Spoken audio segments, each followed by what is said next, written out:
my hearers, welcome back to the Evan Hears Culture campaign. Today we have a very special guest on. Needs no introduction. It's but I'll give him one anyway. It's Andrew Muccitelli, a well-established musician in his own right. Bonnie Parker, Jillian Louise Bakersfield, right? Vintage. And he has agreed to come on the show to talk about Soccer Mommy's album, Clean. Literally, it is one of my favorite albums from the decade that I found out about through Pitchfork's review of it. So, really ties into the whole message behind this show. Which is that I'm a shill for Pitchfork, and I want people to look at their list. Yes. Is the premise of this show. Yeah. So I really enjoyed this album. I really liked the first, stretch of songs, like Your Dog and Cool, and Last Girl was another one I really enjoyed. But what is it about this album that that attracts you to Clean? I'll agree with you that I think that the first stretch of the album is superior to the last half. Yes. I'm kind of like that with most albums, though, because I feel like I always start listening to it from the top and then never quite finish it. So I'm definitely more familiar with the first half of it. The first song I heard from it was Your Dog, which is the single from it. It's the her most popular song. Fucking dog, that's good. Great. Yeah. I don't know. It's just as soon as the drum beat came in, I knew. I was like, wow, okay, already really like the sound. Got a lot of reverb.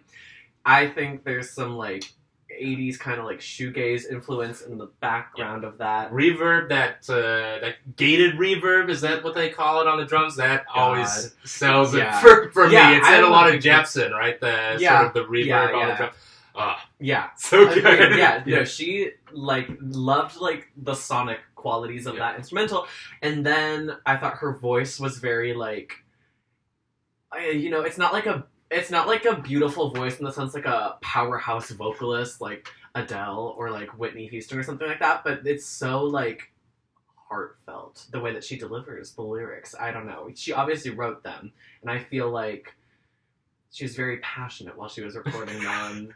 And also the lyrics are so striking. The dog metaphor. They're simple, but they're powerful. Yeah. I think that in a lot of situations when you have these very a straightforward metaphor like that, I think that it has a very striking effect on the listener. Some of those lyrics, to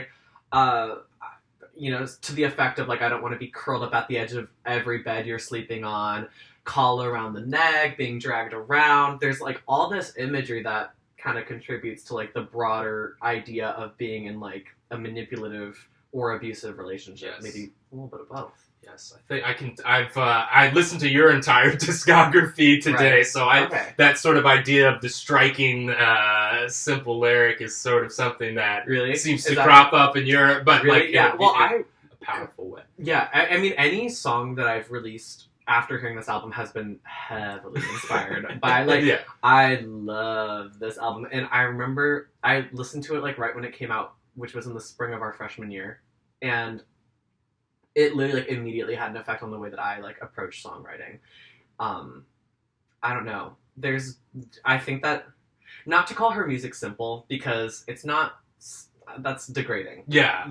But it's not, production-wise, you're not overwhelmed. It's easy listening, as they say. Yeah, it's easy listening, but it's also just very striking. And then when you move from songs I guess her use of metaphor is a thing that will come up a lot in this conversation.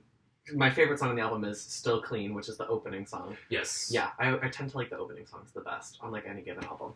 But this metaphor about her lover being a predator that's down at the watering hole, washing their mouth of her blood because she's being devoured, and I don't know, it's such a great I'm gonna need to listen to this one again. I think I missed a lot of these lyrics. Yeah, Still Clean is there's the one to revisit. I think it's although it's the first song, it's also an underdog.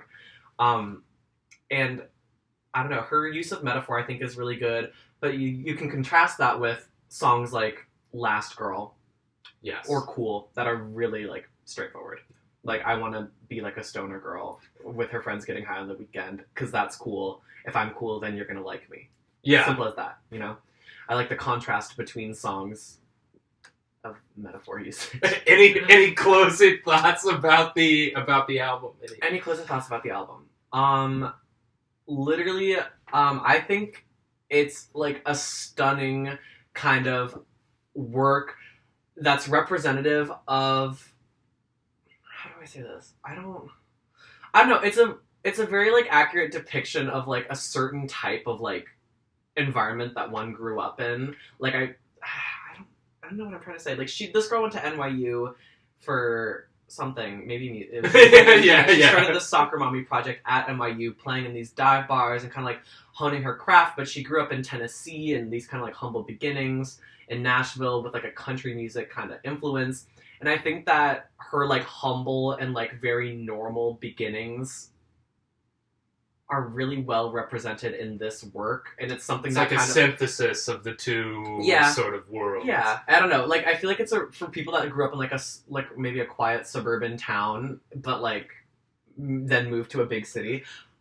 Wait, maybe that's why I connected it so much. Yeah. Because I'm thinking about growing up in the suburbs and then moving to Emerson, right? Right, She grew up in a small town, I think, and I'm gonna go with small town in Tennessee, and then moves to New York, and then cranks out this bitch. So maybe that's why I feel like I can connect to it so much. I really enjoyed it. I really like the sound. I'm definitely gonna revisit it. Yeah. Do you have anything you want to plug while you're on? Well, you have this wonderful platform. Stream Bonnie Parker on Spotify, Apple Music, Tidal. Just stream Jason. Just stream and Jason. Body. And Body. And you can touch Nicotine and History if you want, and they're good. But don't listen to anything that comes out after this. Just cut it right off. Harry Styles' album. Right.